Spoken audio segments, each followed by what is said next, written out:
back in the day, actually before Enix, Square made the best game. I was a huge fan of Final Fantasy IV, Final Fantasy VI, Dragon Quest III, of course, Chrono Trigger. You guys remember Chrono Trigger? And now with these remakes they're adding in problems for modern audiences. What else is new? Now, there's been some involvement with Square with Sweet Baby Inc. Of course, they had a huge decline in profits recently.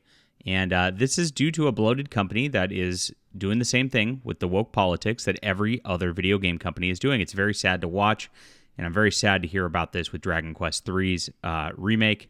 Oh, man, terrible. All right, we'll get into the news in just a moment. My name's John Delarosa, everybody. I'm a #1 best-selling comic creator, and I have a Kickstarter coming up in about a week. We've got 465 followers. I really appreciate you guys. This is actually the biggest followed project we've had yet. And this is my book, The Hidden Emperor. If you like good science fiction stuff, good storytelling, like those old Square games, definitely check this out. Those are some big influences on me, and I'll have this link in the description below for you. Thank you so much for supporting, and please hit the like and subscribe button. Join the channel and the community here. Really appreciate all of you for being here. It's been amazing. Love all the gamers. All right, so Square Enix removes male and female character options from upcoming Dragon Quest III. Yikes. This new report says they're removing the options for players to choose between male and female characters in their Dragon Quest III. He claimed via machine translation that the game has no distinction between male and female heroes. That's right. Gender is just a social construct, my friend. You're all going to be non-binary now. Whether you like it or not, your pronouns are going to be they, them. Let's go. Oh gosh, this is not going to work out well for them. Ryo Kutia notes that the characters labeled A and B. Oh gosh. A version appearing like a male hero, while the B version is female hero. But you could be A and a little bit of B, and you could put on a dress, and you know how it's going with all this stuff. Oh, it's so sad. He notes that version A is voiced by male actor Hayama Nobuyuki, and B version is voiced by Mingaguchi Yuko. On top of the main character having their sex removed from the character select, jobs will no longer be distinguished by gender in name. Oh my gosh. It was revealed in 2019, Square Enix had a ethics department, and this ethics department, you always know when there's an ethics department, it's not about ethics, it's about wokeism every single time. Any HR, human resources, diversity, all those words are just lies to make you feel better about things. These people are just serial complainers who get into these companies, embed themselves, make everything about victimhood and identity politics, and then just attack anybody who basically pushes back on them. That's how it goes. And we know what happened at that point with the Final Fantasy VII remake. Very sad. And Tifa's chest got tightened because, can't have that anymore. Don't want those. And of course, some other changes were made to the Final Fantasy VII remake, which censored the game as well for modern audiences. This censorship's going on across the industry, my friends. Of course, we had this with Stellar Blade, and we fought against them and won very hard with the help of Grums and that petition that had like 100,000 signatures. Oh my gosh. Gamers are sick of this stuff. We saw it with Silent Hill, the remake. They're making characters ugly in that. With Lara Croft, that's a big one also. Lara Croft's getting her assets removed as well, because they want to make sure that there is no distinction between male and female. They want everybody to be some kind of androgynous, non-binary blob, and to remove that. And a lot of people won't talk about this. Other channels might not get into the why, because why would they do this? It's not just to make the transgender community feel better. That's part of the excuse, but it's really a part of the global homo elite agenda to depopulate the earth. That's what this is all about. They want to make nothing appealing. They want to destroy everybody's sex drives as a part of depopulation agenda. It's real, and they've been mask off about this stuff. They really have. I don't care. They used to call us conspiracy theorists, but everything we said is coming true. The game's director Tetsuya Nomura revealed the department. The ethics department. We wanted Tifa to have abs, so now she has more of an athletic body type. The ethics department at Square Enix also said we had to tighten her chest so that it doesn't look unnatural during the intense fighting. Oh gosh. Because of that, we added black thigh highs and a tank top. Oh, so stunning and brave, aren't they, at Square Enix? He said the main purpose of the ethics department is to group within the company that evaluates game content to make sure it's aligned with anticipated age rating standards across the globe and DEI agendas. In this case, we want a new generation of gamers, and this is it, new generation of gamers. This is the modern audiences thing that they always say. It's always, oh, the youth actually like it this way. No, they don't. They're trying to program the youth to like it that way, though. That's what they're trying to do. They want the youth embedded with their political structures. That's what this is all about.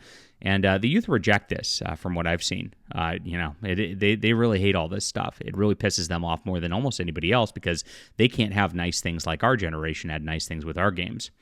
They want to experience the Final Fantasy VII Remake and are working closely with the company's internal experts to make sure all the game's content is appropriate. Now, there's a weird section of this where they go to some weird drag dance in the game too. That's left in there, by the way. That's actually played up in the remake from what it was in the original version too. It's very much a weird situation. You might remember that part of the game, but when it comes to actual normal males and females, you have to change them up. That's just how it goes. That's what ethics is, right?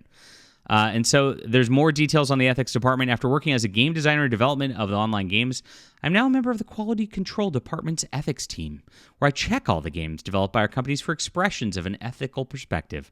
Specifically, I check all game expressions, including scenarios, illustrations, designs, and effects, to ensure they don't contain expressions that are discriminatory, prejudicial, or offensive, and that they're in compliance with ratings. Gosh, the game industry is sounding a lot like 1984 these days, isn't it? This is internally at Square Enix, guys, and this is why you don't have gender in games anymore, because if they did, it would make the, quote, female gamers that are playing these RPGs, who aren't playing them at all, feel bad, right? In addition to the larger number of games we're involved with, the length of time we're involved with each game, there is a unique factor of our work. We're involved in the game from the planning stage to continuously check the game as many times as the development progresses, which gives us a great sense of accomplishment when the game is successfully launched. Oh my gosh. These games are just getting destroyed. Furthermore, she shared the ethics team's job is to make corrections to what developers have seriously created.